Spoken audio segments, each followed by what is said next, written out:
The Amber Lord, the Firmament Arbiter.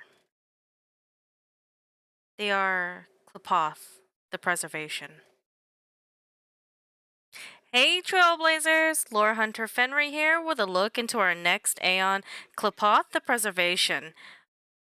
We'll explore their origins, some stories about them, and the factions that follow them in this exciting video.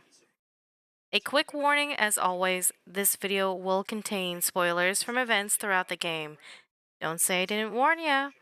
Now, let's blaze a trail into the unknown together.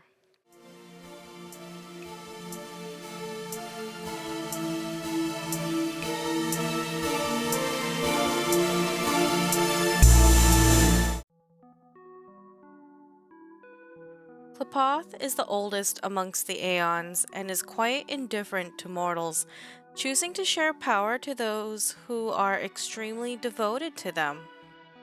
They ascended into Aeonhood during the Dusk Wars, but what was the Dusk Wars? While we don't really have a full picture of what that time was, we can speculate that it had something to do with the Dusk Leviathans, massive creatures that swallowed everything they could in their path. Once ascended, Qlipoth immediately began to construct walls around planets to protect them from those all-devouring entities. Let's explore what the Astral Express's databank says. The builder of the Celestial Comet Wall, the Subspace Crystalline Barrier, and the Great Attractor Base, followers call them the Amber Lord, one of the oldest and most tenacious Aeons having survived the Dusk Wars. Aware of the imminence of their mortal enemies devouring, the Amber Lord forged a powerful light-years-long seal that would isolate and protect the living worlds. Okay, so much of the information we have on Qlipoth is shrouded in secrecy. The Interastral Peace Corporation, or IPC for short, keeps a tight lid on the history of their Aeon, and from what Herta describes it, Qlipoth the Preservation is the oldest known Aeon in the universe alongside Ouroboros the Veracity.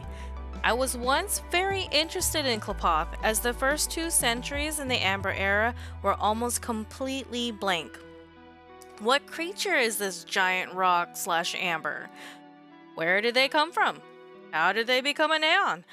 And why are they tirelessly making a wall? There are many questions surrounding them, but the answers are nowhere to be found. The IPC is doing too good of a job keeping Qlipoth's information a secret.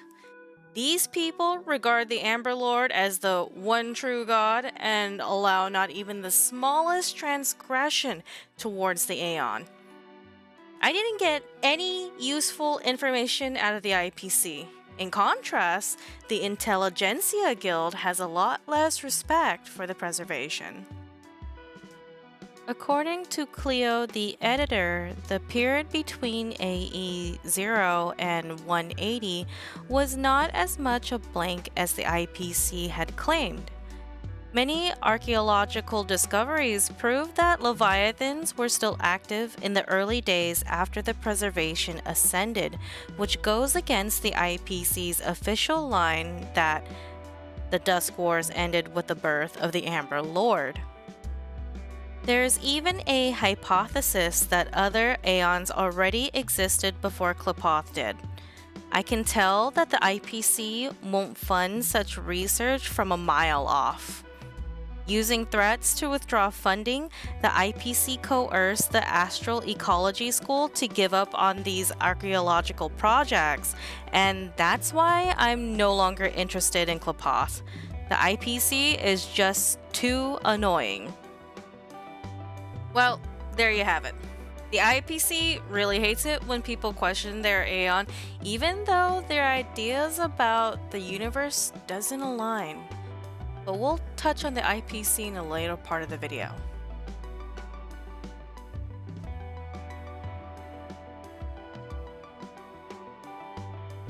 So we know that the beginning of the Amber Era, approximately 2158 Amber Eras ago, Qlipoth rose to Aeonhood during the Dusk Wars.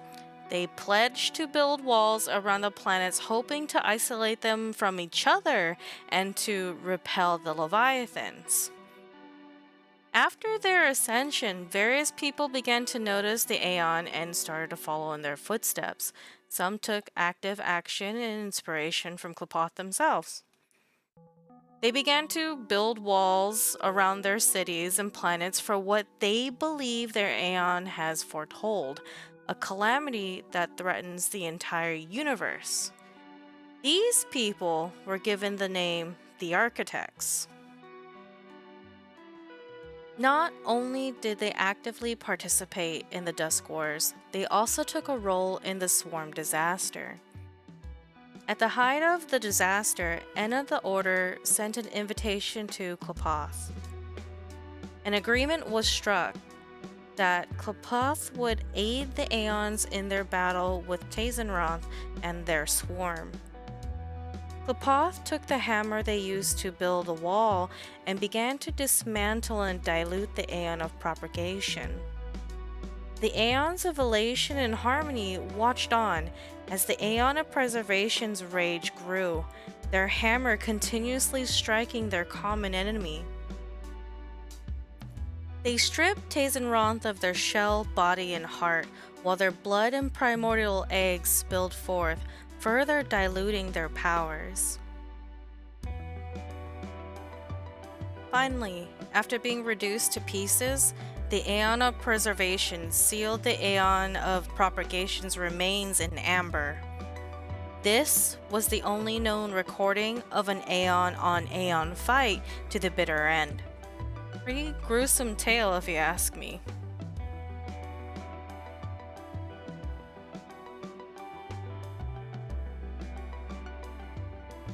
Alright, so we talked a little bit about their history and some of the stories that we know of. Our next section is going to talk a little bit about our encounter with Qlipoth and some of the followers that believe in them. Of course, that means I'm talking about Horillo 6, the first planet that we actually land upon. But before we get into our encounter with Qlipoth, we need to talk a little bit about the history of Horillo 6. Before the eternal freeze, Horillo 6 was a pretty thriving planet with connections already in place with the IPC. That was until a Stellaron fell from the sky and landed on the planet, essentially dooming it.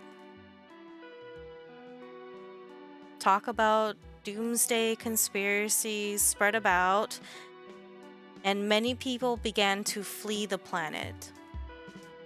In response, Alyssa Rand asked the architects for their assistance, and together they built walls and shelters. This creation was later renamed Belobog and is the last bastion for humans on Horillo 6 to this day. Then, the Antimatter Legion invaded. Alyssa Rand led the army for 30 long years in defense of the city. Finally, she turned to the very thing that had brought calamity for help when it looked as if the Legion would win. The Stellaron resonated with the will of the citizens in Belobog and entered its unstable state. The Seed of Calamity halted the Legion's attack, but also brought about a blizzard, plunging the planet into an ice age, later renamed the Eternal Freeze. Due to Qlipoth's power of preservation, however, Belobog was saved from the freeze. When we arrived with the Astral Express, our journey was halted from Herta's space station because of the Stellaron. Of course, we needed to disembark and figure out how we can seal it. We would meet many friends and enemies along the way as we traveled into Belobog and underneath it to uncover secrets from within that lonely city and its supreme guardian. At last, it was time to confront Supreme Guardian Kokolia. She had taken our now friend Branya to the Stellaron to commune with it. A major battle ensued, and we found ourselves gravely injured. Our consciousness faded, but we found ourselves in front of a remarkably familiar vortex. We see a young girl and follow her to a lance. It almost looked as if it was made of pure amber. Upon pulling the lance from the ground, we are met with the gaze of Qlipoth, and with the swing of their hammer, the start of the Amber Era of 2158 began. They granted us the ability to shield ourselves and our companions.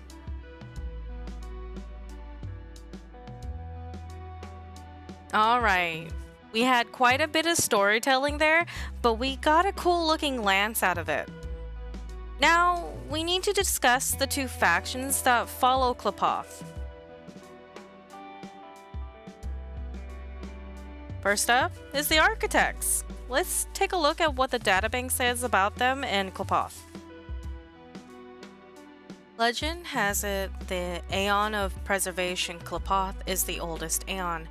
Silent and mighty, Qlipoth built a light-years-long barrier around the cosmos, never engaging in any trivial conflicts or badgering with the other Aeons. Civilizations across the cosmos speculate on the motive of Qlipoth. One said the ancient Aeon foresaw a disaster that could obliterate the cosmos. So, Qlipoth built a barrier to protect the worlds.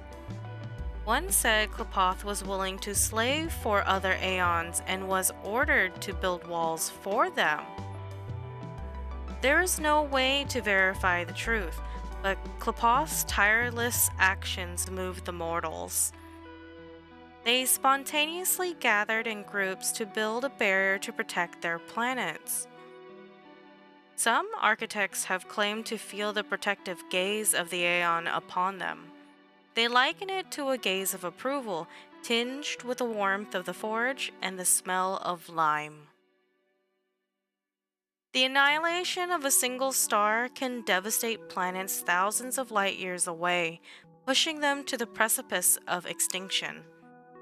On the rare occasions of such calamities, worlds are saved only by the walls their denizens have built. People who survived their demise no longer mock the stubbornness of the architects. Instead, they join them, never to question their motives or the meaning of preservation ever again. This faction is more widespread than most, covering much of the cosmos along with the IPC. Though varying by size and shape, the thing that they have in common is their solidarity and complete faith in their Aeon, almost to the point of fanaticism according to some people. While we did encounter some architects in the game, namely Kokolia and Serval, we hear more about them in Belobog and what they have done to help the city survive the eternal freeze. There is a secret that we can encounter in the simulated universe regarding a giant architect that Akavili had possibly met. Did you make it that far into the simulation? What did you think of the story of the architect, Annals of Fortification? Go ahead and leave your comment below.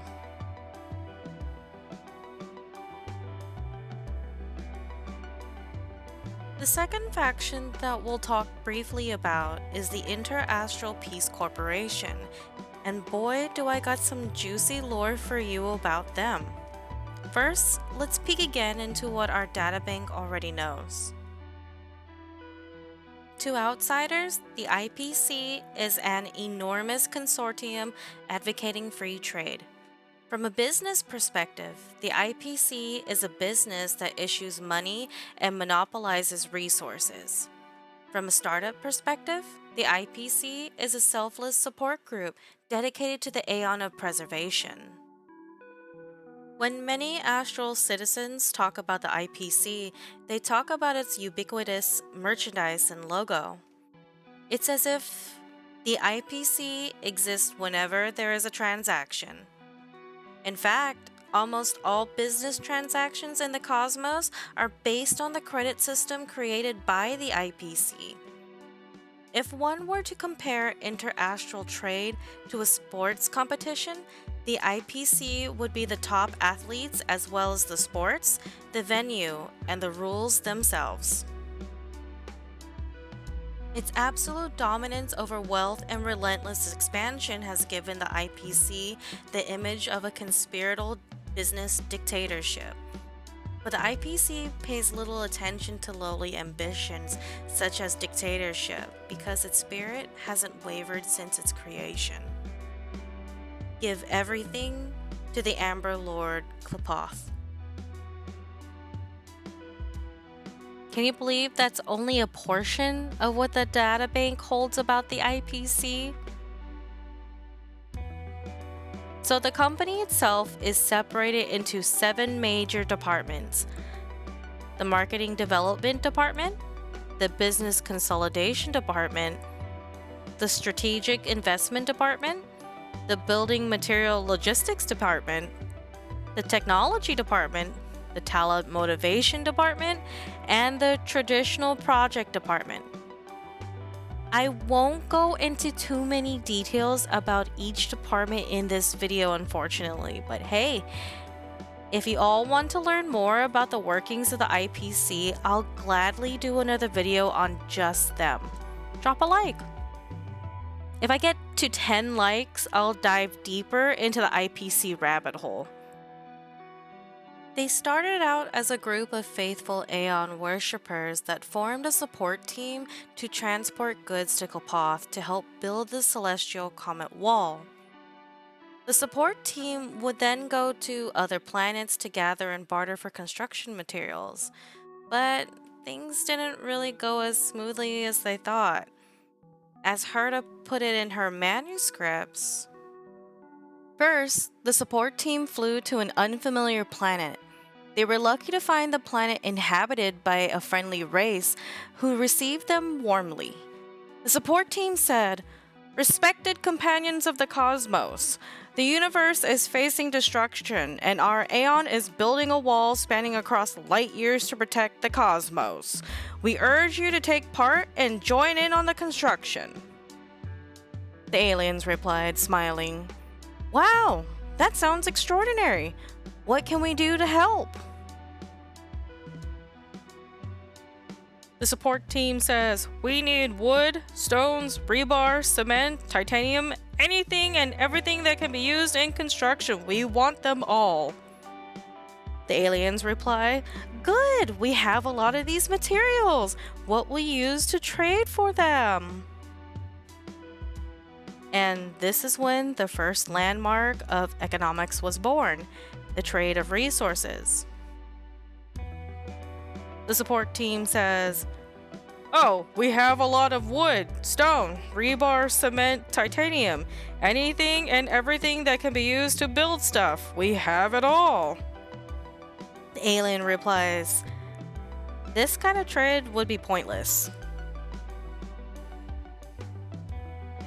After that encounter, a man named Lewis Fleming, the founder of the IPC, began trading building materials for other desired goods, such as fruit from another planet, at, of course, a higher marketing rate, and that's how the Interastral Peace Corporation was born. Today, the IPC is a mega-galactic corporation.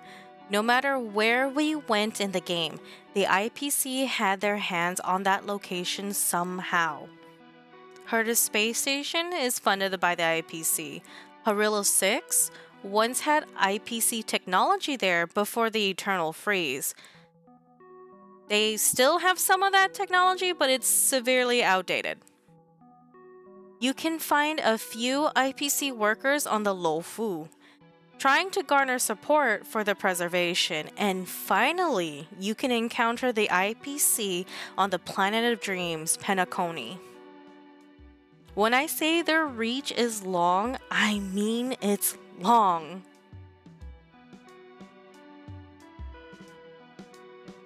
And that's not to say that this corporation is without any secrets. What company doesn't? Want to know more? You know what to do. Remember, 10 likes and I'll upload a second video dedicated to the IPC and some of the interesting secrets I've managed to dig up. Secrets as in who are the known emanators of preservation? And what interesting stories from the simulated universe can we glean? Are there any dirty secrets that the IPC covered up? Who are the 10 Stonehearts and what exactly do they do? Those questions and more will be uploaded in the part 2 of Qlipoth if I get enough likes.